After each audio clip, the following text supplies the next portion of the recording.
پیدایش نهضت ضد استعمار انگلستان در همه زمینه‌ها به نام نهضت ملی ایران یا جبهه ملی ایران در دهه 20 خورشیدی که موج ملیگرایی و وطنپرستی و مخالفت با استعمار انگلستان روز به روز فزونی می گرفت و همه اقشار جامعه به آن پیوسته بودند، در مجلس 15 اقلیتی از نمایندگان مجلس نهضتی را به وجود آوردند و آن را ملی نامیدند و پس از آن سازمان نهضت ملی یا جبهه ملی را تشکیل دادند. رضاشاه بزرگ و محمد رضا شاه فقید و مردم بانی و باعث این موج ملیگرایی و نهضت ضد استعماری انگلستان بودند.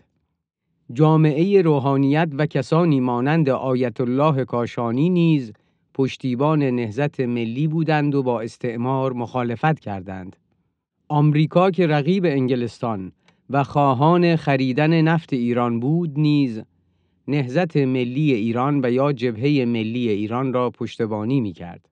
افرادی مانند مگی معاون وزارت خارجه آمریکا و آقای گریدی سفیر آمریکا در ایران و افراد با نفوذی مانند تدبرن آشکارا برای تقویت نهضت ملی ایران و بر علیه شرکت نفت انگلیس و ایران تبلیغ و تلاش می‌کردند و حتی توده‌ای‌ها که مزدوران مسکو و در همه جا نفوذی بودند نیز به این جریان ملی و ضد استعماری انگلیس پیوسته بودند.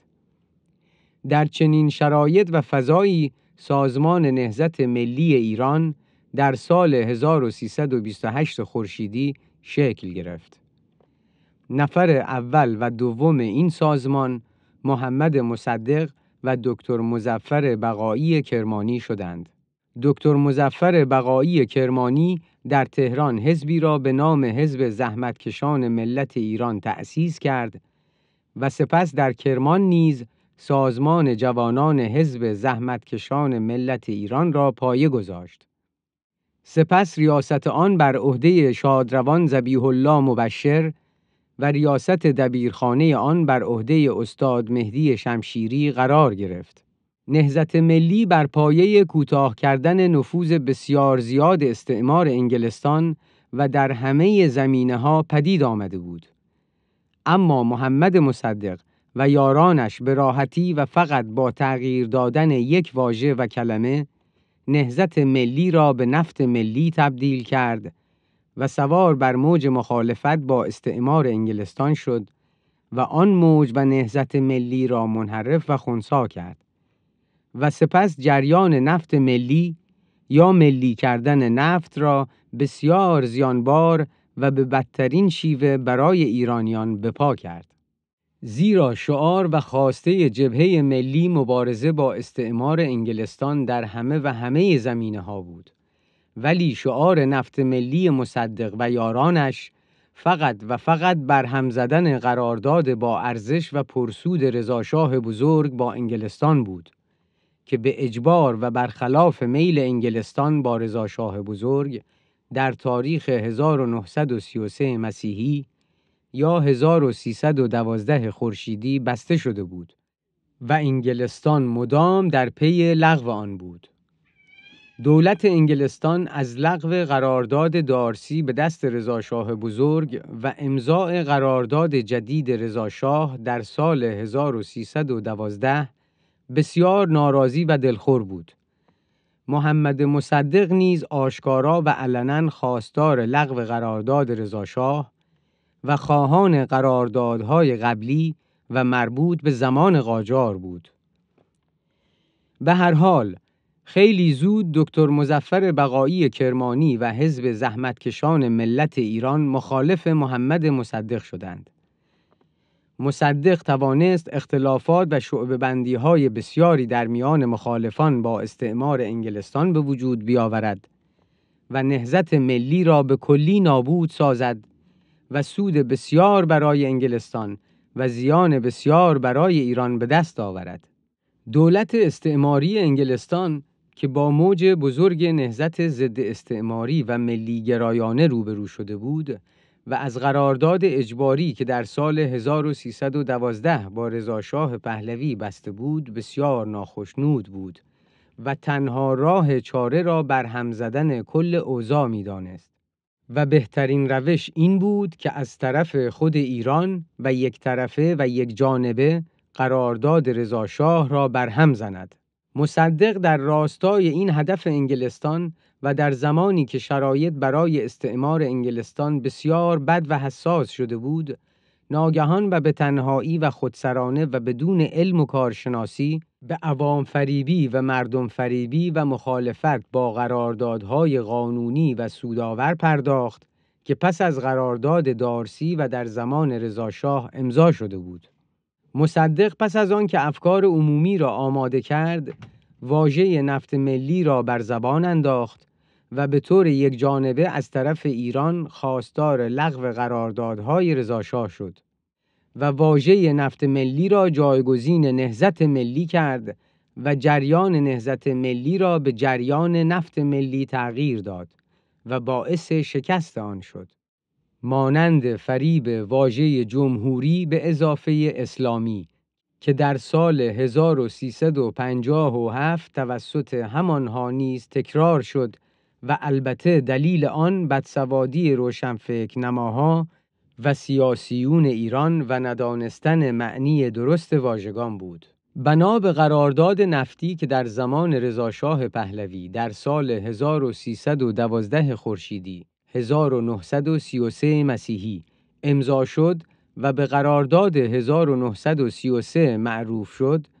قرارداد ویلیام ناکس دارسی یعنی قرارداد سال 1919 که با قاجارها و قوانین بختیاری بسته شده بود لغو گردید. قرارداد جدید به اجبار رضاشاه و برخلاف خواسته انگلستان به امضا رسیده بود و انگلستان تلاش فراوان به لغو امتیازات قرارداد رضاشاه می‌کرد، زیرا امتیازات بسیار سودآوری در قرارداد رضاشاه پهلوی به ایران داده شده بود که اصلاً با قرارداد 1919 دارسی قابل مقایسه نبود. بنا به قرارداد رضاشاه در 1933 مسیحی 16% از سود خالص از درآمدهای نفت به ایران می رسید و هر آنچه که شرکت نفت انگلیس و ایران از این درآمدهای نفتی تأسیس و برپا کند، ایران نیز در آن سهیم می بود و ایران در مالکیت شرکت‌های نفتکش و پتروشیمی که از سود خالص درآمد نفت ساخته می‌شوند نیز 16% سهیم می بود. برای نمونه از همین سود خالص 16% که به ایران تعلق داشت، شرکت نفت و پالایشگاه و دیگر شرکت‌های فرعی در عراق و کشورهای دیگر مانند کویت، ونزوئلا، ترکیه و غیره ساخته شد که به ایران تعلق داشت، ولی شوربختانه به دست مصدق و با جریان نفت ملی همه آن شرکت‌های نفتی و پتروشیمی و نفتکش‌ها و غیره از دست ایران رفت. به هر حال بنا به قرارداد 1933 ایران در سود شرکت‌های نفت و پتروشیمی و دیگر شرکت‌های وابسته و فرعی به شرکت نفت ایران و انگلیس نیز 16% سهیم می بود. در قرارداد رضاشاه بزرگ به تاریخ 1933 و در ماده اصلی آن قرارداد نوشته شده است: این شرکت عبارت است از شرکت نفت انگلستان و ایران و همه شرکت‌هایی که به این شرکت وابسته است، مانند شرکت نفتکش‌ها، پتروشیمی‌ها و پالایشگاه‌ها. جالب اینجاست دولت روسیه تا پیش از زمزمه جریان نفت ملی فقط تلاش می‌کرد قراردادش که میان کمپانی نفت روس و قوام السلطنه بسته شده بود را به مرحله اجرا درآورد. زیرا با وجودی که مجلس قرارداد قوام السلطنه را با کمپانی نفتی روسی رد کرده بود، اما دولت روسیه بعداً با مصدقی ها همراه شد و توده‌ای ها که تا پیش از 30 تیر 1331 دائما مصدق را خائن و نوکر و جاسوس انگلستان مینامیدند و به او دشنام میدادند، به ناگهان در 30 تیر 1331 او را ملیگرا خواندند و طرفدار او شدند و به جریان مصدق و جریان نفت ملی پیوستند و پرچم ملی کردن نفت را بلند کردند و همصدا با مصدق خواهان لغو قرارداد رضاشاه به صورت یک طرفه از ایران شدند. این در حالی بود که همه وطن پرستان و ایران دوستان با لغو قرارداد سودآور رضاشاه پهلوی و جریان نفت ملی مصدق مخالف بودند و می‌دیدند که قرارداد ننگین زمان قاجارها قابل مقایسه با قرارداد رضاشاه بزرگ نیست. هنگامی که مصدق خودسرانه و به تنهایی و ناگهانی و کاملا انگلیسی پسند جریان نفت ملی را برای خنثی‌سازی نهضت ملی به راه انداخت، خیلی سریع دولت آمریکا اعلام کرد که با لغو یک طرفه و یک جانبه قرارداد 1312 از طرف ایران به شدت مخالف است. سپس دولت آمریکا هشدار داد اگر نهضت ملی ایران یا جبهه ملی ایران با جریان مصدق همراهی کند، دیگر از نهضت ملی ایران و موج ضد استعمار انگلستان پشتیبانی نخواهد کرد. اما کسانی در سازمان نهضت ملی ایران که از یاران مصدق بودند به همراه توده‌ای‌ها از آن جریان حمایت کردند و دولت آمریکا نیز زود و با شتاب 20 روز پس از حمایت جبهه ملی از جریان مصدق پشتیبانیش را از جبهه ملی برید. در تاریخ 28 اردیبهشت 1330 و 20 روز پس از اعلام جریان نفت ملی، دولت آمریکا با دولت انگلستان مشاوره نمودند و سپس دولت آمریکا در این باره بیانیه‌ای داد که چند خط آن را می‌نویسیم. از آنجا که درباره روش ایالات متحده آمریکا گفتگوهایی شده است، مصلحت چنین است سیاستی را که در مذاکرات خود با بریتانیای کبیر و ایران اتخاذ کرده ایم تشریح نماییم. لزوم حل اختلاف را به طریق دوستانه و از راه مذاکرات و همچنین لزوم اعتراض از تخفیف و تهدید به اقدام یک جانبه را به هر دو دولت تأکید کرده ایم. هنگام مذاکره با دولت بریتانیا این عقیده را گفته ایم که با ایرانیان ترتیباتی دهند که ایرانیان کنترل بیشتری در اداره امور نفت و منافع بیشتری از استخراج نفت داشته باشند و تمایلی را که ایرانیان در این مورد اظهار نموده‌اند شناخته شود و در مذاکرات خود با دولت ایران اثرات خطرناک را که در نتیجه الغاء یک طرفه روابطی که به طور واضح به قرارداد مربوط است تذکر داده ایم که ایالات متحده آمریکا به طور جدی و قوی با آن مخالفت خواهد کرد. این در حالی بود که شرکت‌های نفتی آمریکایی و 3500 تن از کارشناسان و تکنسین‌ها و کارمندان آن شرکت آماده و در حال اعزام به ایران بودند و در رسانه‌های آمریکایی نیز اعلام شده بود که شرکت لیفاکتور یا مؤسسه مهندسی لیفاکتور 3500 کارشناس فنی نفتی برای پیشرفت و راه‌اندازی تأسیسات نفتی به ایران می‌فرستد. اما در پی مخالفت دولت آمریکا با جریان نفت ملی مصدق، مؤسسه مهندسی آمریکایی لیفاکتور پیشنهادش را به ایران پس گرفت و به رئیس جمهور دولت آمریکا نوشت که عذر می‌خواهد و قصد نداشت که برای کسی، یعنی برای دولت آمریکا، مزاحمت ایجاد کند. خوب است بدانیم قراردادی که آمریکا می‌خواست با شرکت نفت ایران ببندد، به مانند قرارداد شرکت آمریکایی آرامکو که بعداً به عربستان واگذار شد 50-50 بود. از کتاب تاریخ ملی شدن صنعت نفت نوشته فؤاد روحانی، برگ 175. پس از آن که دولت آمریکا پشتیبانیش را از نهضت ملی برید و با جریان نفت ملی ایران مخالفت کرد، گفت که با دولت ایران همکاری نفتی نخواهد کرد. سپس دیگر کشورهای طرفدار نهضت ملی نیز دست از پشتیبانی نهضت ملی ایران کشیدند. آنچه باید در نظر گرفت این است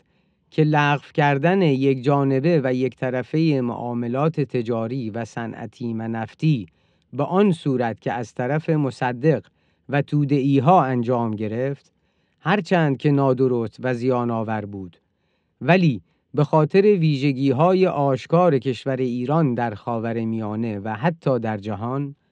ممکن بود به دیگر کشورها و جاهای نفتی نیز گسترش و سرایت پیدا کند. فؤاد روحانی، نماینده ایران در بنا کردن سازمان اوپک و دبیر کل اوپک در آن هنگام، در کتاب ملی شدن صنعت نفت در برگ 175 توضیح داده است که تا تاریخ تیر ماه 1330 کارشناسان انگلستان هنوز در ایران بودند و قطع استخراج و صادرات نفت و قطع رابطه صورت نگرفته بود. به هر روی، نماینده‌ای از طرف دولت انگلستان به مدیر امور نفت دولت آمریکا مراجعه می کند و توضیح می دهد که مشکل خریدن نفت ایران باعث کمبود نفت مصرفی انگلستان خواهد شد و اگر دولت آمریکا کمک نکند وضع وخیمی پیش خواهد آمد. پس از آن گزارشی خطاب به وزیر کشور آمریکا داده شد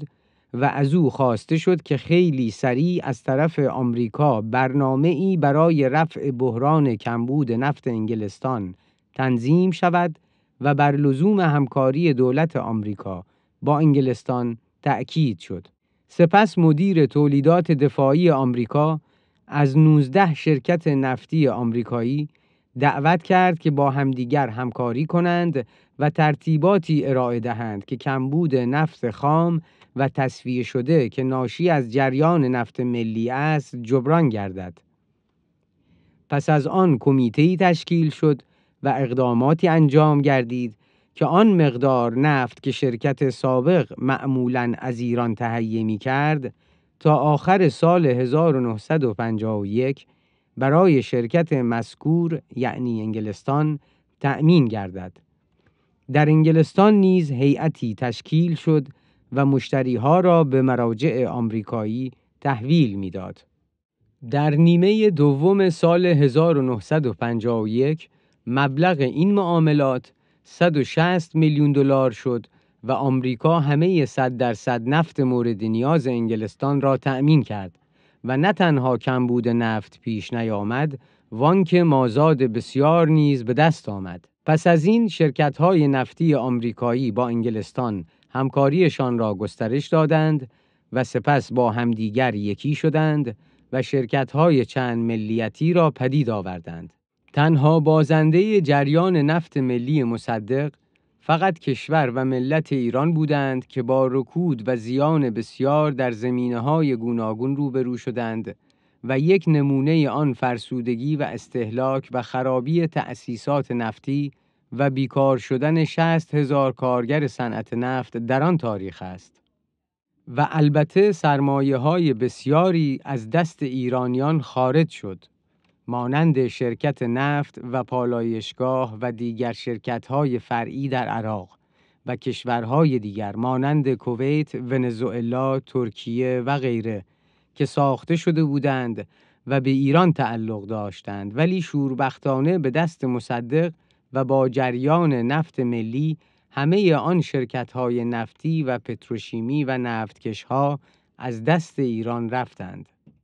به هر حال شرایط در ایران بدتر شد و اختلافات بالا گرفت و نیروهای گوناگون به درگیری و زد و خورد پرداختند و به ویژه پیراهن سپیدهای حزب توده به درگیری با طرفداران حزب پان ایرانیسم پرداختند و تعداد زیادی کشته شدند و سرانجام نیروهای خود را خنثی کردند و جریان نفت ملی به دست مصدق نهضت ملی ضد استعمار انگلستان را خنثی کرد.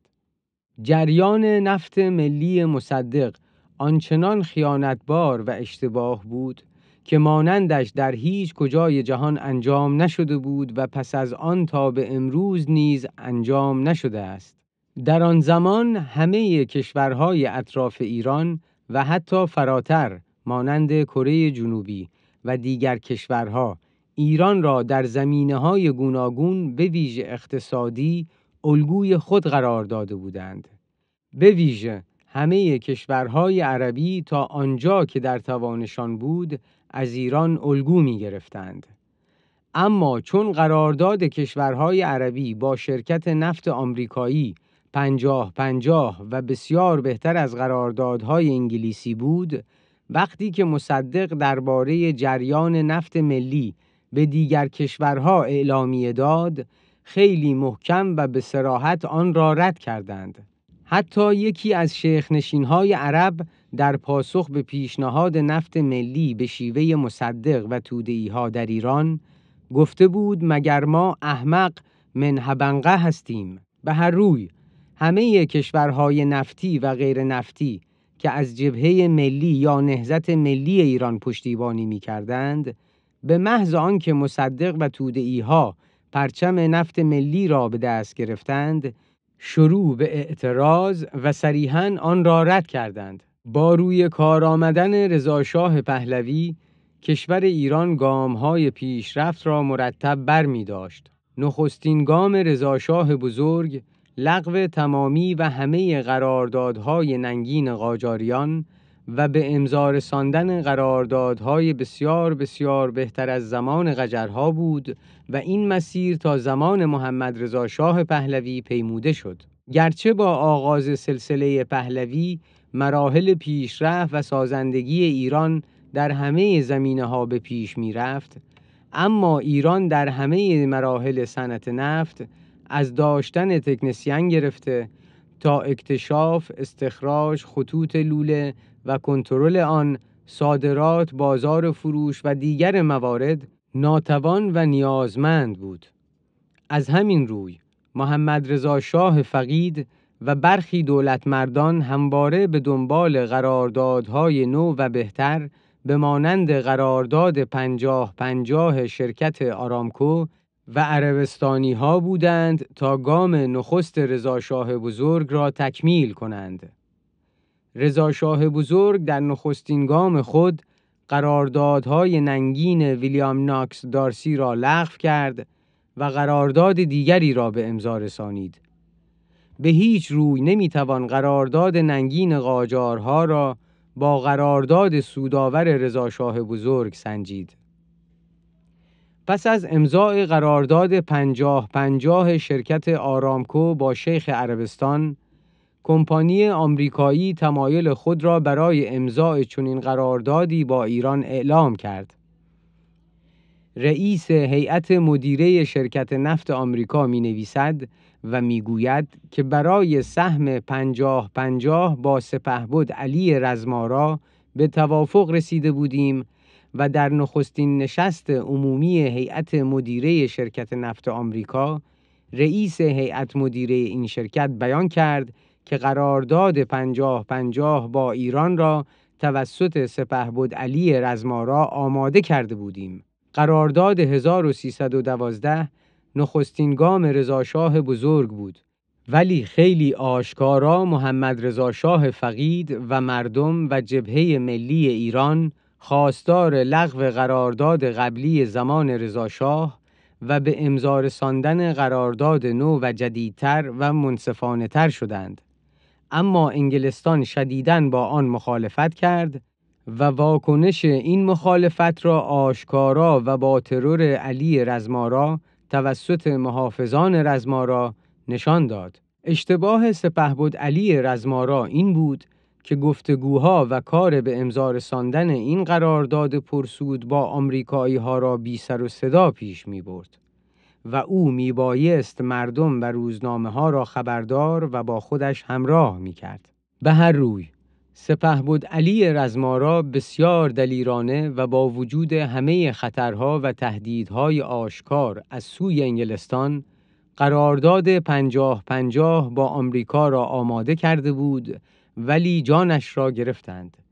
و خیلی زود حدوداً 2 هفته پس از ترور سپهبد علی رزمارا،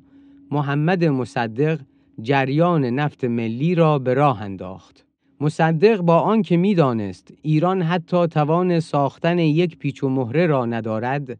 تنها شعار خود را ملی کردن و به دست گرفتن تمامی امور صنعت نفت قرار داد و به این بهانه و با مردم فریبی خواهان برهم زدن قرارداد 1312 رضاشاه و برگشت به قراردادهای قاجاریه شد و با سوار شدن بر واژه و کلمه ملی، نهضت ملی ضد استعمار انگلستان را به نفت ملی که خواسته انگلستان بود تغییر داد و بزرگترین خدمت را به انگلستان کرد.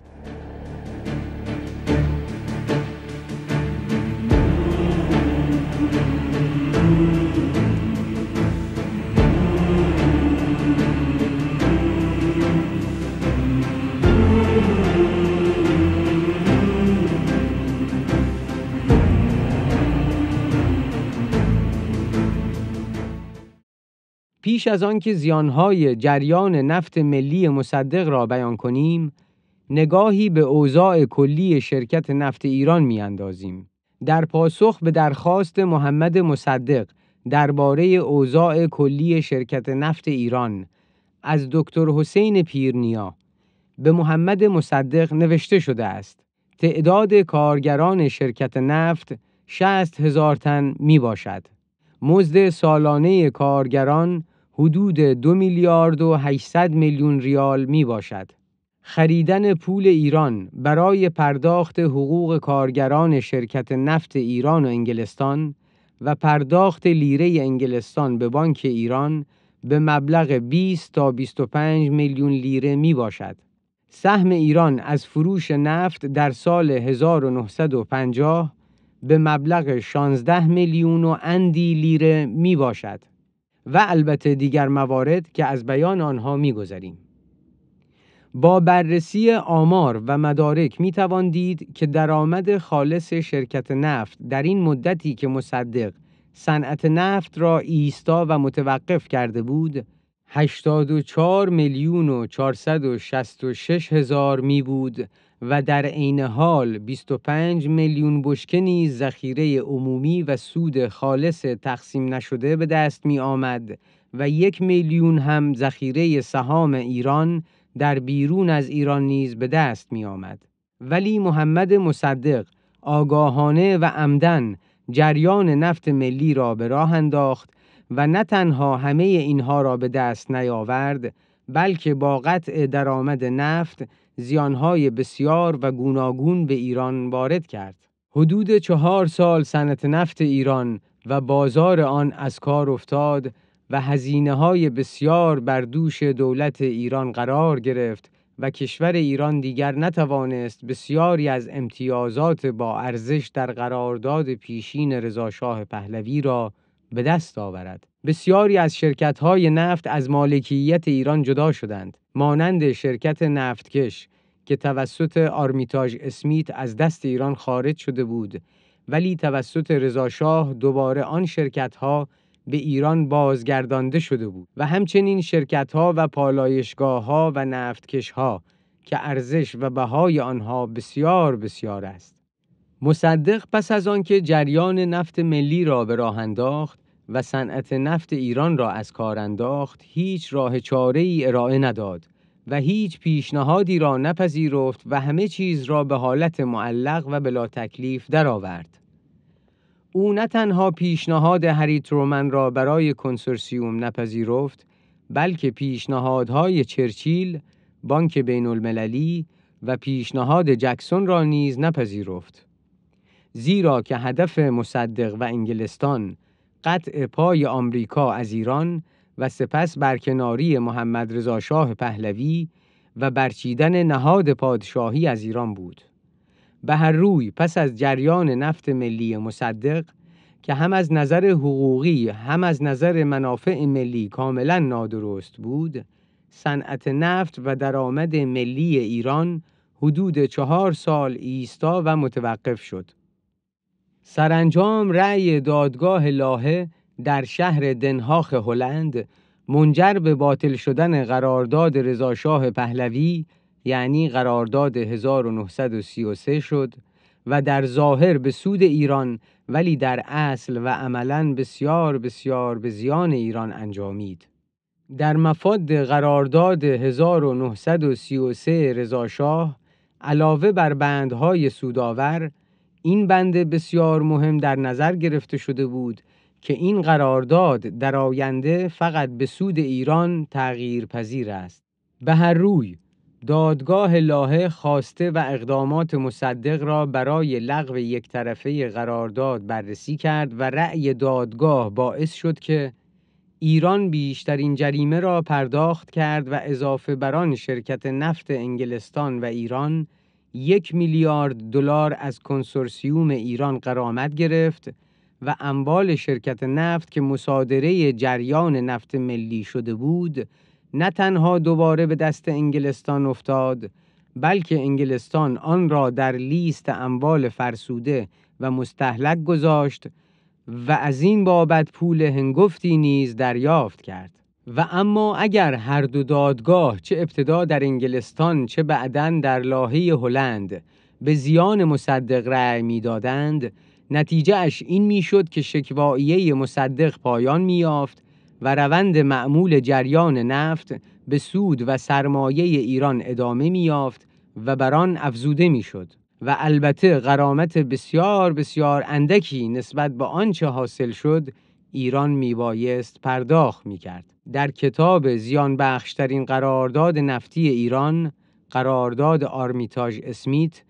نوشته استاد مهدی شمشیری، در این باره توضیحات کامل و بسیار داده شده است.